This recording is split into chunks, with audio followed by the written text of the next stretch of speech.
Our message today, if you're following along with our series, is still in Genesis. And a few months ago, John Smallwood took me with him to collect the food from Greg's. And we got in the car and John says, "Oh, I'll take you the back way." And I said, "Great, is it a shortcut?" No, it's not shorter, but it is quicker, he said. So we went the back way and went off to Greg's. And he showed me and we picked it all up and he says, "I'll take you home the back way." Okay, is the back way shorter? No, it's not shorter, but it's a much nicer route. We'll go the back way. And we did. It wasn't a shortcut, although at the time I think it was quicker than trying to get our way around Tyndall, and did that. But I was just thinking, shortcuts. Sometimes they work, and sometimes they don't. Is there anyone here who loves a shortcut? Yeah. Is there anybody here who has stories of when their shortcuts ended up being much longer? Yes, we can all think of that. This morning's story is about a shortcut that really ended up being a very bad choice. Now, I'm going to be honest and say that this morning's sermon is also just warning you about pain and suffering. It's about hurt and disappointment, stupid choices and lack of choice, about resentment, family anger, tensions and dreams dashed.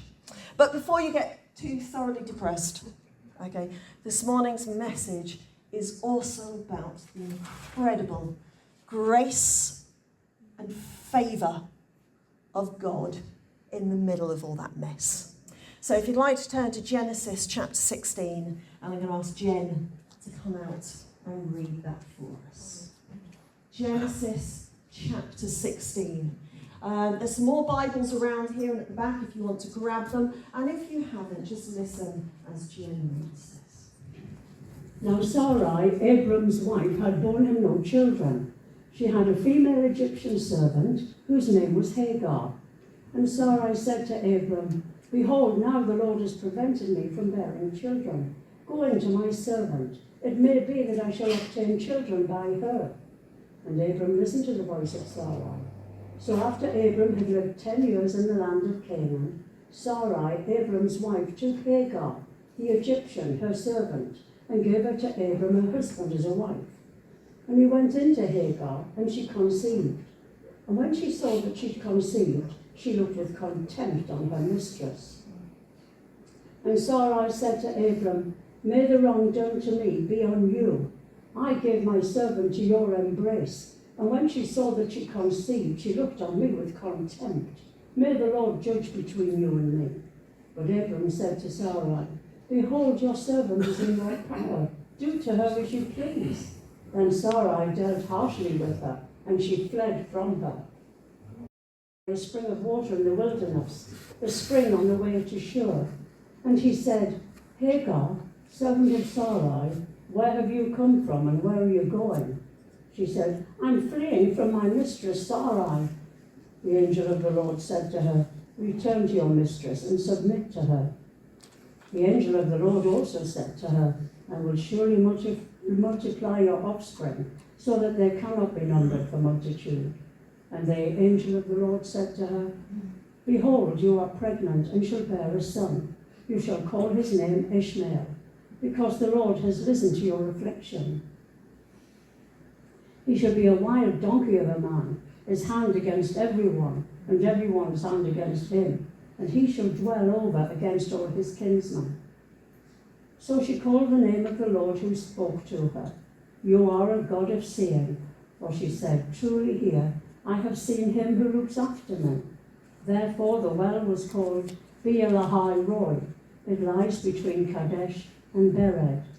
And Hagar bore Abraham a son, and Abram called the name of his son, whom Hagar bore, Ishmael. Abram was 86 years old when Hagar bore Ishmael to Abram. Amen. Thank you very much, Jen. Thank you.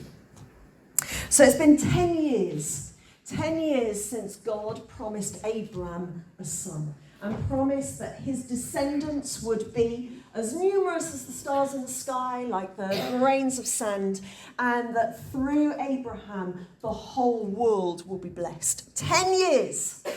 10 years of ups and downs. And there's been some amazing ups and quite a few downs. Okay, but one of those, if you remember, we looked at a couple of weeks ago, was when Abraham received the covenant from the Lord. And if you missed that sermon, that was one that Adrian preached. It's absolutely excellent. It's on our YouTube. Do go back and hear that one. So there has been promises, there's been covenants, there's been all that God has been saying, and still no child. No child.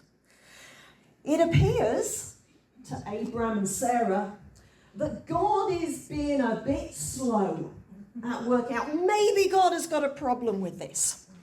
So Sarai thinks, maybe we need to help God out. I know, let's come up with a shortcut so at least there is a child that belongs to Abraham. And Sarah, and they look round, and Sarah says, yeah, I've got Hagar here. She's my slave from Egypt. Now, do you also remember a couple of weeks ago how we looked at when Abraham, faced with the famine in the land, took it upon himself to make a decision of how they were going to solve that problem and headed down to Egypt. In Egypt, he lied about Sarai, said she's my sister, and all sorts of problems occurred there with Pharaoh. The whole of Pharaoh's household got ill and all the rest of it, and when he found out that actually Sarai was Abraham's wife and not his sister, he said, what have you done? What have you done? And he sent Abraham and Sarai and the whole household off out of Egypt with gifts. Gifts of livestock and gifts of slaves. Hagar was one of those. Hagar was one of those. And so one of the long-term consequences of the lies and mistakes and sin that Abraham made in going down to Egypt and lying about Sarah, one of the long-term consequences is now coming into play. Because Hagar has been there as a slave of Sarai for the past 10 years. Now, this is an age, the Old Testament here, where, having more than one spouse is fairly widespread. In that culture, that is what happened. That doesn't mean that God was happy with the concept. In fact, we know that he really didn't like that. He said, no, marriage is, one man, one woman, that's it. Okay, but in Old Testament times, it appears all the way through, at least until the return after the exile, men often took several wives. This is also an age where adoption is the norm. So if you didn't have an heir, you adopted somebody in, and they would carry on your family line and you would give everything that you had to them.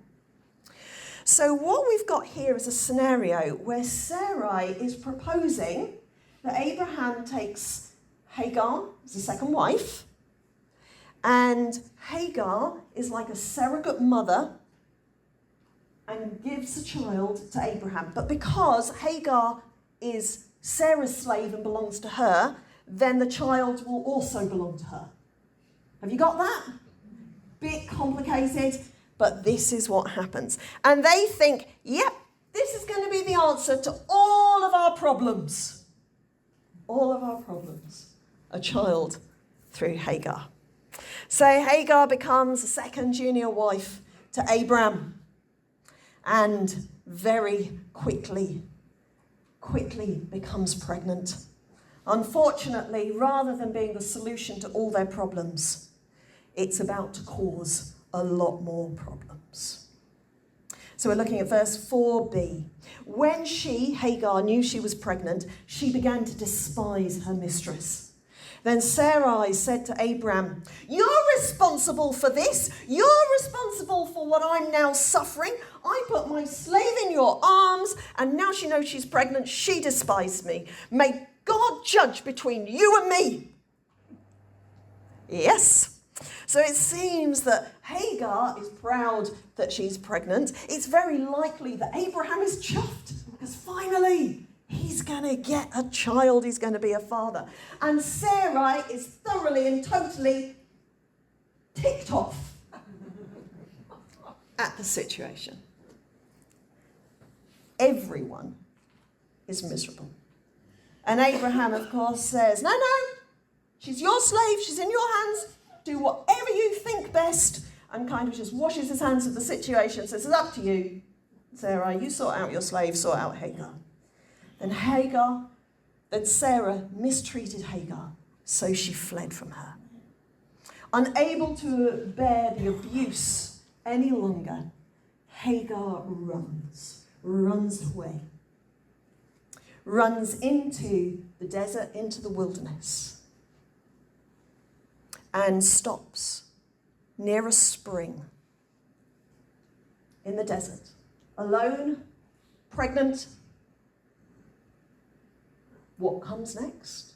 What comes next? And then something amazing happens. Something beautiful, incredible happens. An angel of the Lord appears. Now, in the Old Testament, this is what kind of like clever theologians call a theophany. Okay? A theophany. It's when the person of God, the second person, the Son of God, appears actually as a person in physical form to people. And this person will later, the Godhead, be born as Jesus. Okay? So this is an appearance, if you like, of God, Jesus, in the Old Testament, an angel of the Lord. So God physically comes and meets Hagar. Physically comes and meets Hagar there at that spring. In fact, it says, the angel of the Lord found Hagar. Found Hagar near a spring. He was looking for her. He was looking for her. And he found her. And he says, Hagar, slave of Sarai, where have you come from and where are you going? God calls this Egyptian slave woman by name. She's not one of the chosen people, but he knows her. He knows her and calls her by name. He sought her out, he's found her, and he says, you're Hagar. I know who you are. I know also that your identity has been that you are a slave of Sarai. What's going on? How come you're here? How come you're here? What is this all about? Now, I think we have here in these verses just the shorthand version. But I reckon as a response to that, Hagar pours out her whole story. I'm running away from my mistress Sarai, she says. I think she was there when the angel of the Lord was there, and she said, it's been horrendous. I mean, as a small child, I was taken into captivity and slavery in Egypt, and I was part of the Pharaoh's household. But then he passed me on, and for the past 10 years, I've been part of this household, and I'm nothing but a slave. And I've never seen my family since, and now I no longer live in my homeland, and I'm here, and this is horrendous, and I've been treated like this. And then, when I was given to my master to have a child, and just how horrendous that was. But now I am pregnant. Now I'll have a family. Maybe I'll have someone who loves me and I can love and all of this. But it's been awful, and I've been abused and I've been mistreated, and it is so bad. I cannot stay there any longer. I am running away. And I imagine she just poured out all of her heartache and all of her pain to God. And God listened.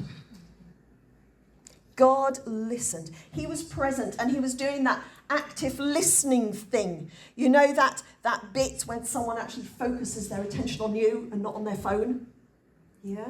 When they look you in the eye, maybe lean in a bit and actually listen. Listen. to you. God was doing that kind of listening. He was that kind of being with Hagar. And God hears all of this. Hears all of this. And says, okay, Hagar. But actually, you need to go back.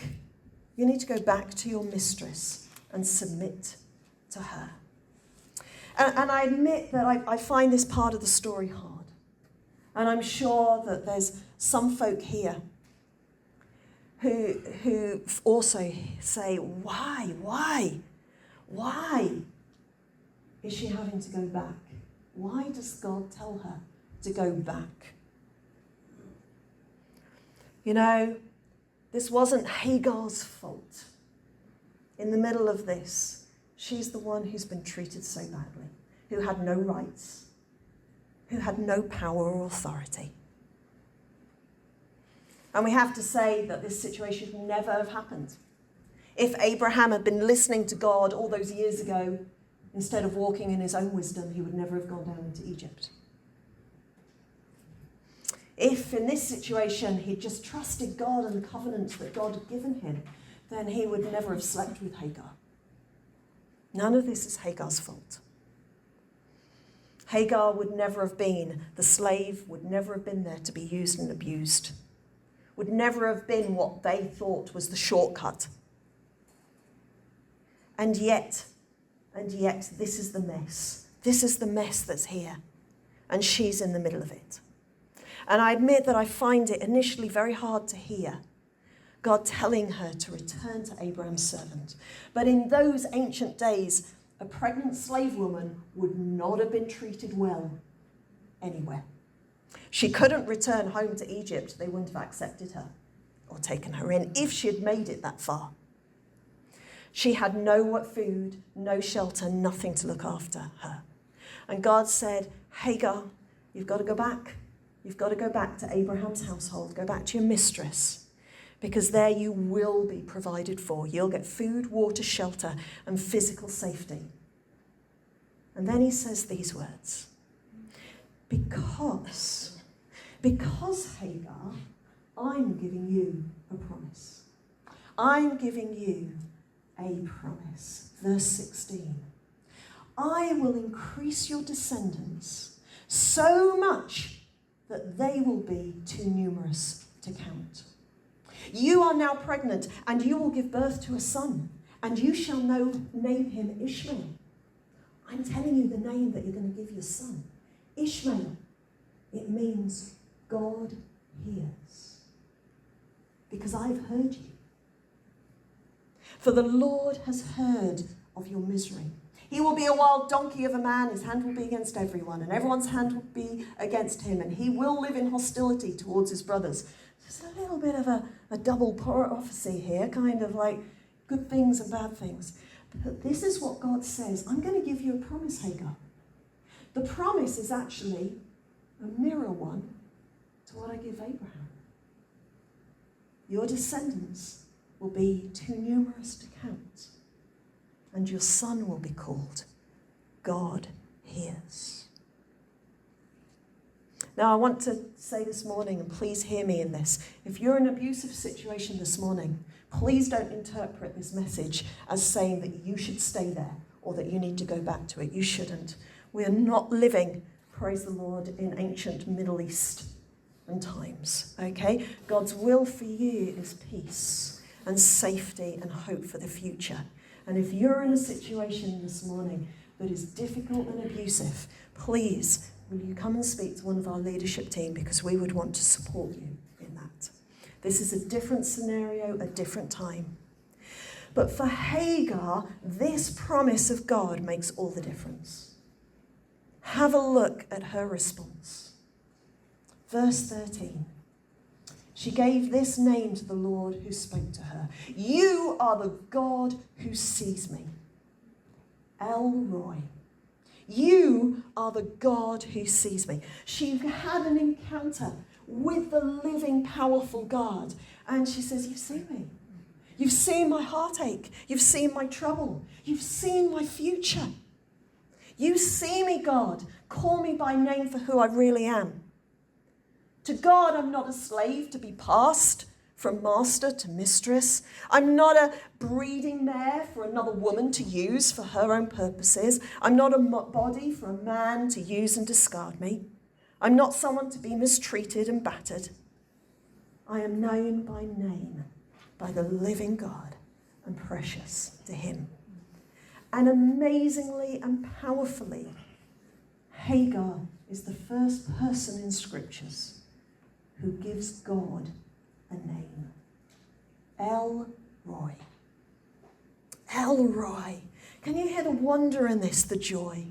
Her circumstances have not changed, but she has, because she has now met with God.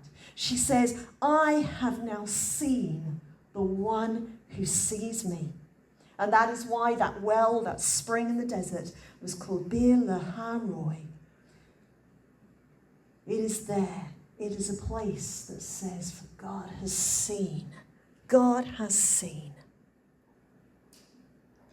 Instead, for Hagar, living in the reality of being a possession and abused slave, she's now living in the real reality of being a woman who's considered precious. Precious. Known by God, loved by her, with a plan and a future. You know, and this morning, folks, God is present. God is present here. He sees us. He sees you. What is your mess? What is your struggle? What is your pain? What are the tears that you shed on the pillow each night? What is the burden that you feel that you've been carrying alone for so long? And for some of you here this morning, I just sensed as I was praying this, you've got a lump that feels like a physical, heavy lump just sitting here. Just sitting here. And there's sometimes that you felt, I wonder if this is going to kill me. It's such a heaviness that's sitting right just here. And God says to you this morning, you are not alone. You are not alone. He sees you, El Roi, and he wants you to know your love. He wants you to know his overwhelming sense, his presence. He is with you, his love, his hope for the future. Where there is no more shame, no more despair, no more anguish. God wants you to know that you are his and he is yours. And that he gathers you close and whispers, you are mine. Let's take a moment, folks. Let's take a moment and just close your eyes and reach out to God. And literally or metaphorically, just reach out your hand to him and just slip into his. Say, God, I need you to see me this morning. You do see me this morning. In all my mess, in all my pain, in all I'm going through. God, you see me. You hear me. God, I need you. I need you today.